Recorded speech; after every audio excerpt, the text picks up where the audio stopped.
pinasok ni Asia's multimedia star Alden Richards ang 300-meter two-way Japanese tunnel na isa sa mga historic na lugar sa Davao City.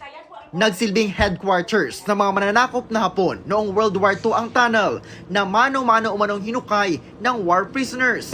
Bukod sa stalactites at stalagmites at mga namahay na ibong balin sa sayaw, nakita rin ni Alden ang mga artifact ng mga kagamitang panggera ng mga Hapon, pati mga opisina at ang jail facility kung saan sinasabing 6 na prisoners of war ang isiniksik. Makatutulong daw ang experience na ito ni Alden para mas mabigyan niya ng kulay at buhay ang pagganap bilang si Eduardo de la Cruz sa upcoming GMA Prime series na Pulang Araw.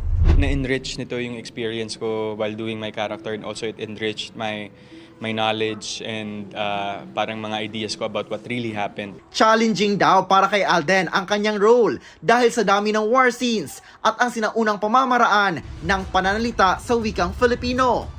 Ngayon lang ako talaga nag-full-on character na involved sa gera. And wala akong masyadong good side dito. May good side man, pero hindi siya yung pakitang-pakita. Kumbaga, ba mahilig sa away. Pero ang nananaig kasi doon palagi is yung pagmamahal niya sa bayan niya at sa mga taong mahal niya.